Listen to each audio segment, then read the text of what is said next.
So it all started with a molt. In 2019, a volunteer conducting a beach survey in Drayton Harbor near Blaine found a crab molt. Unlike any of our native species, what she found was the molt of an invasive European green crab. What she might not have realized at the time was that led to the discovery of some of the largest populations of green crab, not only in Whatcom County, but in Puget Sound as well.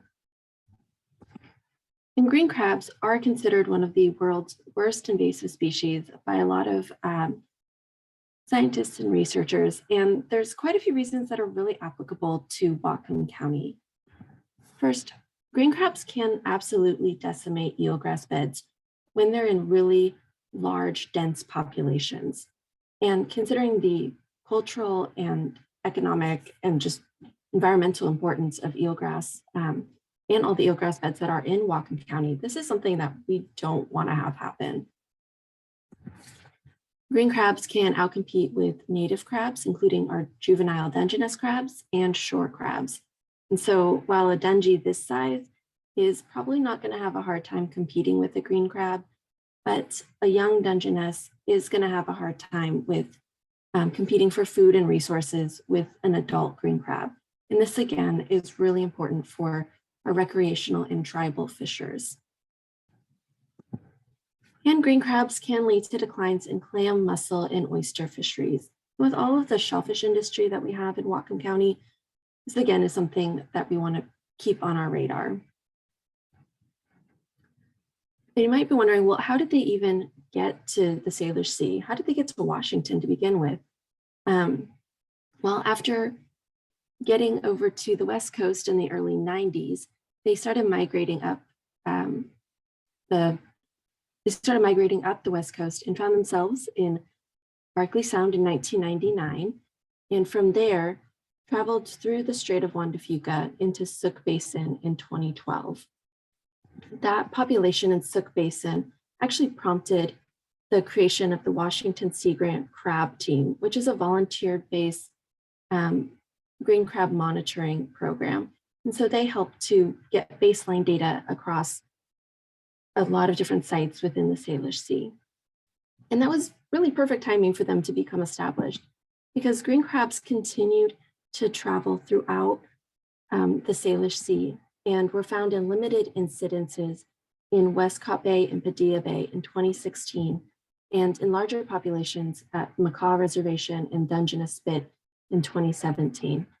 And in 2019, just like I mentioned with the story, green crabs were found in pretty large populations, not only in Whatcom County, but in Skagit County as well.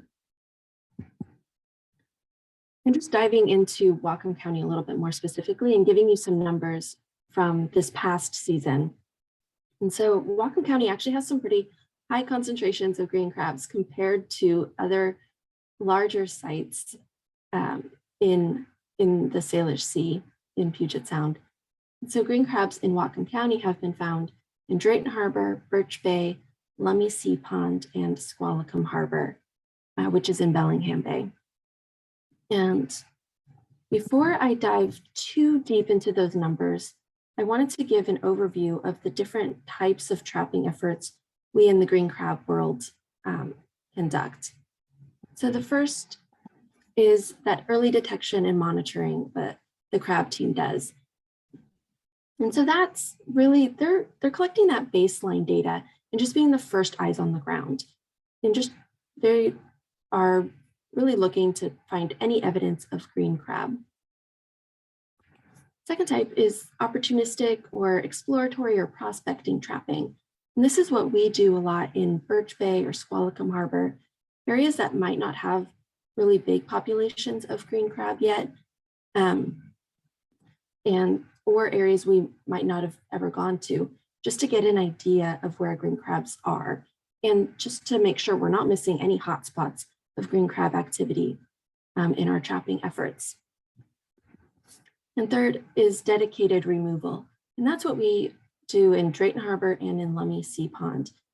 And that is really just dedicated efforts to remove as many green crabs as we can. And how we do these different types of trapping, we use 3 different types of traps.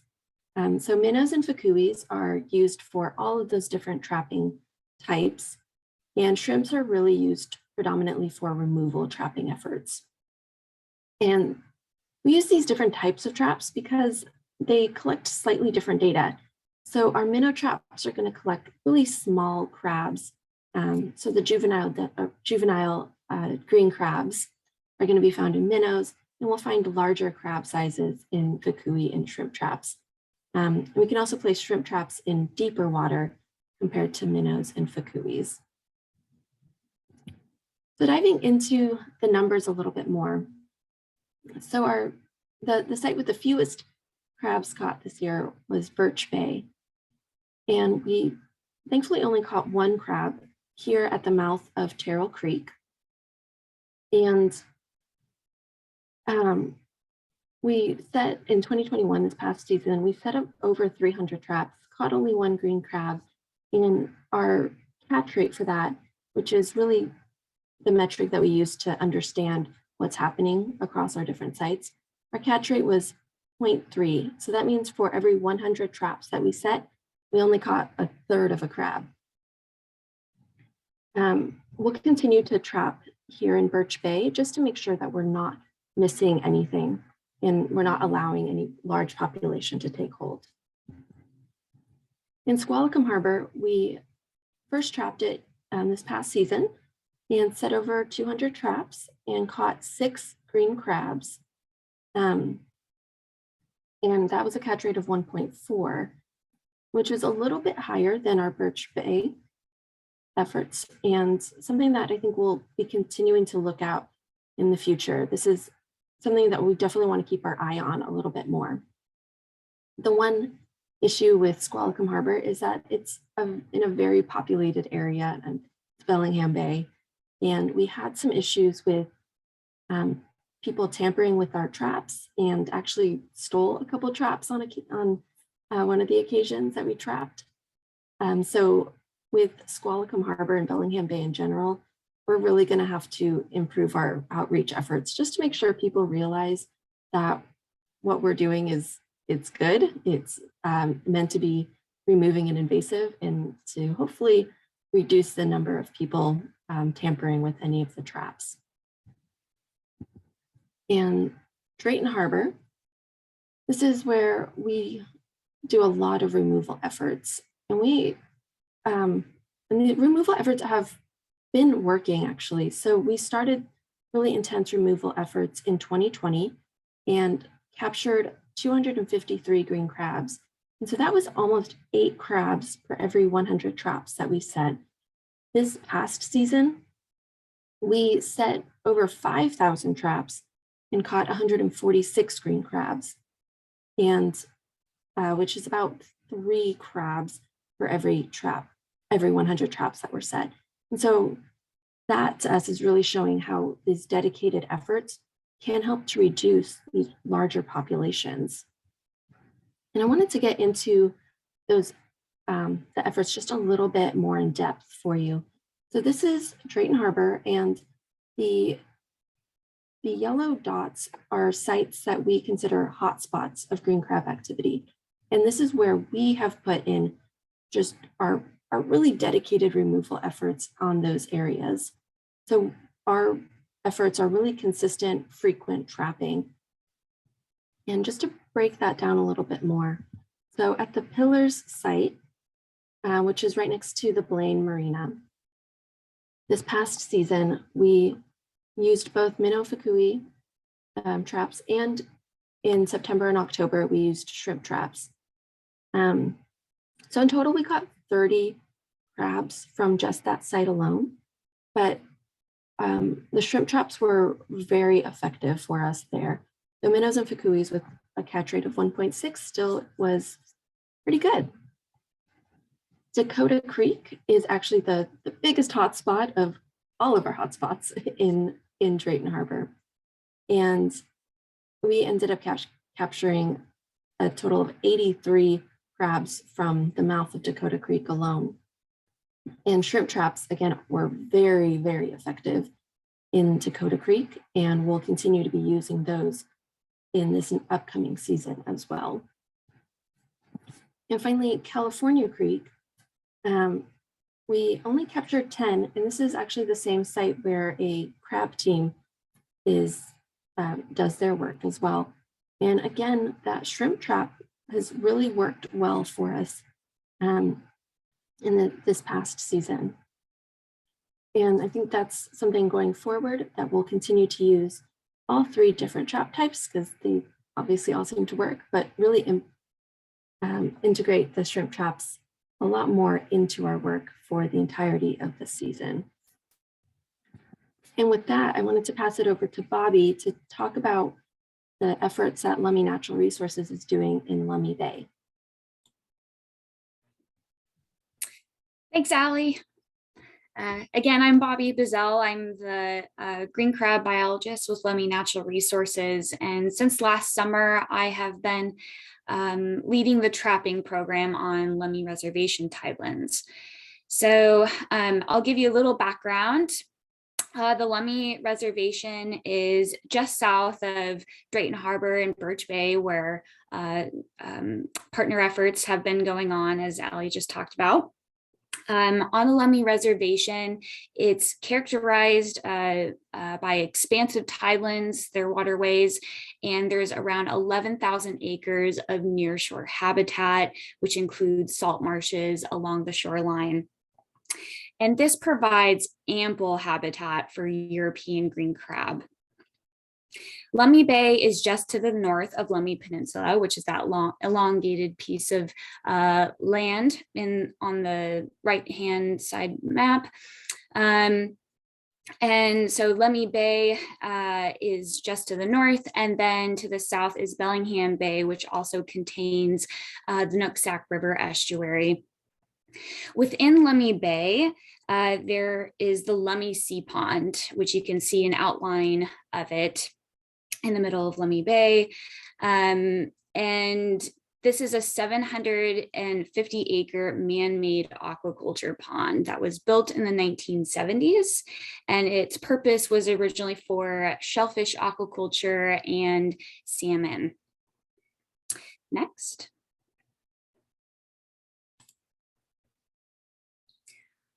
To give you an idea of what Lummi Sea Pond looks like, it's mainly characterized by a shallow protected intertidal zone. The sea pond generally gets no deeper than 5 to 6 feet. And it has 2 different types of shoreline. To the north is a marshy bank, as you can see on the picture of the left-hand side. And then on the right-hand side, gives you an idea of the rest of the perimeter of the sea pond, which is a rocky dike road that extends 3 miles around the entire sea pond.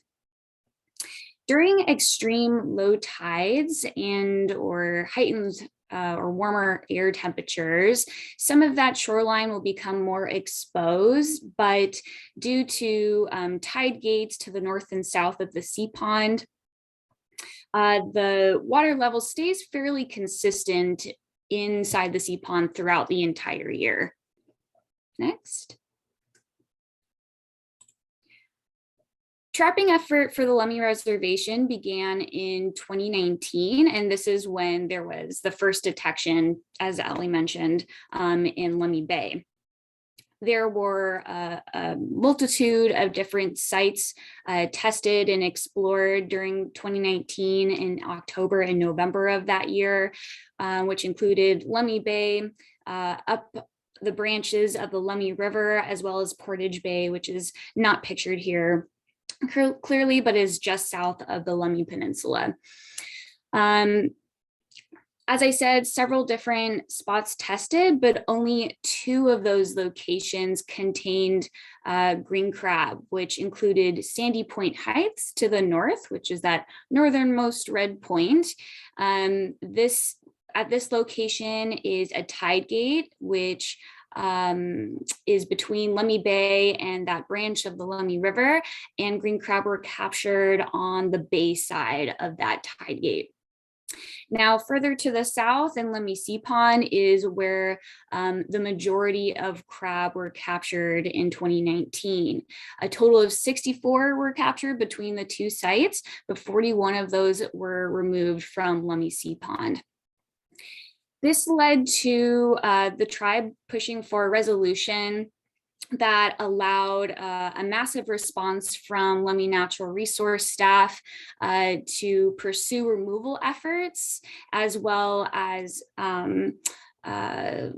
it included a way of collaboration with other agencies, including Washington Sea Grant and the Department of Fish and Wildlife.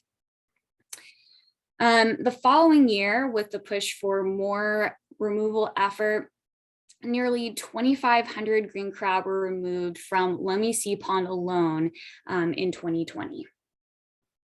Next.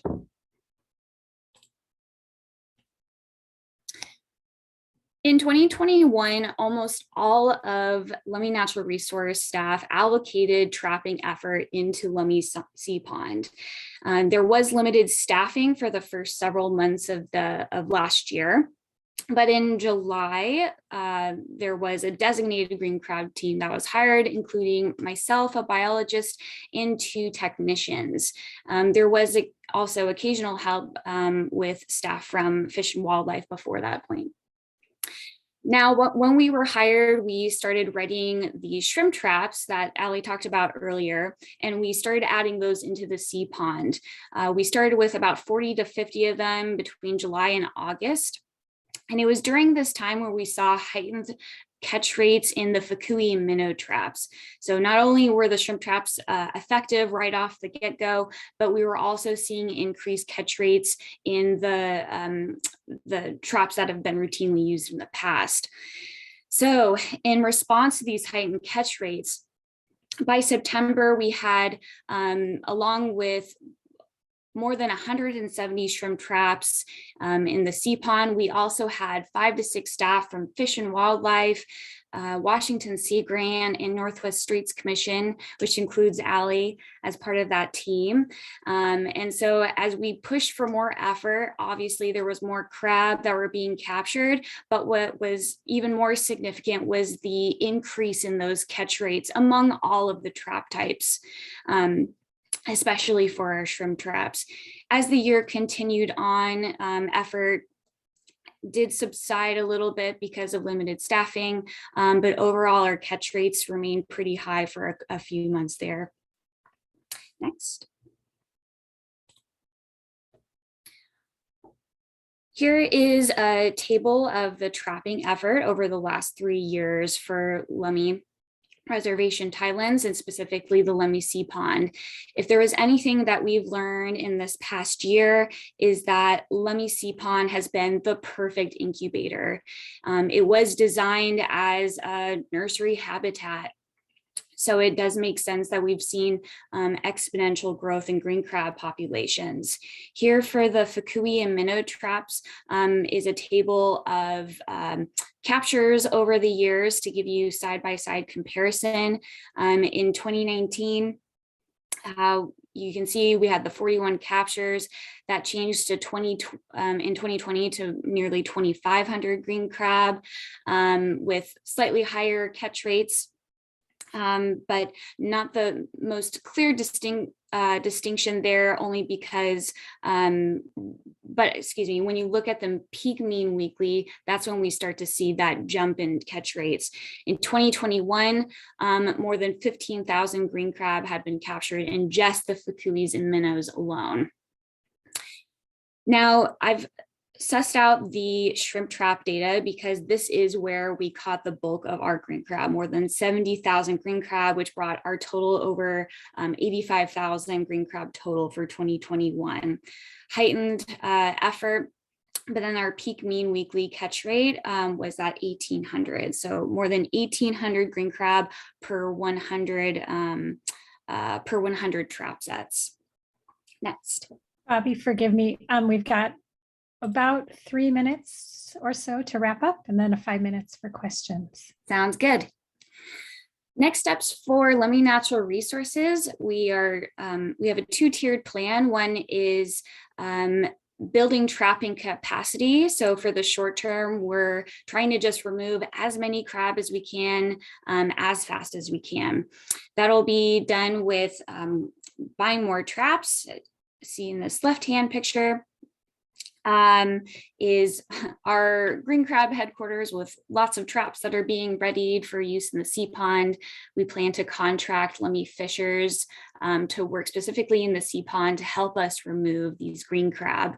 And then in the long term, we're looking for a long-term management plan that's going to help optimize the use of the sea pond for the future, as well as deter any establishment of invasives, including green crab and other invasives alike. So lots of restoration and also research needs. We currently understand that the concern with the Dungeness crab fishery, especially for Lummi fishers who heavily depend on that. And so although there isn't any evidence that the Dungeness crab fishery has been affected, we do need baseline surveys for juvenile Dungeness crab moving forward to really understand if there is an impact or if there will be an impact. And next. Lastly, I just want to acknowledge that European green crab do not know bounds. They do not understand borders. They are going to establish where they want to establish. And this effort that we've had within Whatcom County and the Lummi Reservation could not have been achieved without the collaboration across multiple agencies, communities, and the countless volunteers. So we really just want to express our gratitude to everybody who's been a part of this big push for green crab removal and detection over the last few years. Next. And with that, we are happy to take questions. Thank you, everyone. Allie, Bobby, thank you for your presentation. There are some questions in the chat, starting with John Thompson. Can you guys see those, or would you like me to read them to you?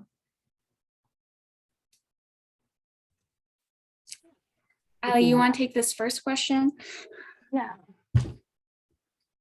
Yeah, so focus on shallow exploring areas. So it does reflect habitat preference. And it's kind of a mix of both for your question. So some of it is that we have limited access on the creeks. We do try to trap within the creek system itself. And we have trapped in deeper waters. The deeper waters within Drayton Harbor are only accessible by boat. And so that is an access issue as well. But the three areas that I highlighted in the yellow dots are the areas where we have been finding the majority of our green crabs. And so while we do, just with prospecting, trap as many areas as we can get to, our focus is those main spots that happen to be in those shallow areas. And I guess we can I'll take the second question as well there. Are you keeping track of other crab species being caught and looking for patterns there too? We do catch, so any other of the bycatch that we find in any of our traps, in Drayton Harbor, Birch Bay, and Squalicum Harbor, we do record all of the species that we find. So if there's other crabs, other fish, anything that happens to get inside those traps, we actually do record the amount and species. I know, Eleanor, you might do things a little differently. You want to? Yeah, for us with prospecting, we will do, recording all the bycatch species, but when it comes to removal efforts, and also, we are catching so many green crab in the sea pond that it would greatly slow down the process of removal efforts if we were keeping track of all the bycatch. So there was originally tracking of that, but moving to removal, we've had to deprioritize the recording of bycatch species. And the next question, is there a push for sea grant and other monitoring programs to adopt the shrimp trap strategy, or is that mostly for eradication efforts? It is mostly for eradication efforts. Shrimp traps are also very big and difficult to carry around. And whereas the minnows and fukui traps, you can put 15 fukui traps because they can fold down onto one pack to be able to carry out everywhere. And so in minnows as well, they can stack, and there's just a lot easier ways to carry those traps. Shrimp traps are very difficult to wield about, and it would make it really difficult to add that into a monitoring program, because not only are you having to carry your minnow and fukui traps to keep the consistency going, having to add one of those in, it would be very difficult. Most of the time, the trapping that we did in Drayton with the shrimp traps, we were only able to carry 3 or 4 at a time. And that's one of the reasons the shrimp trap numbers are so low.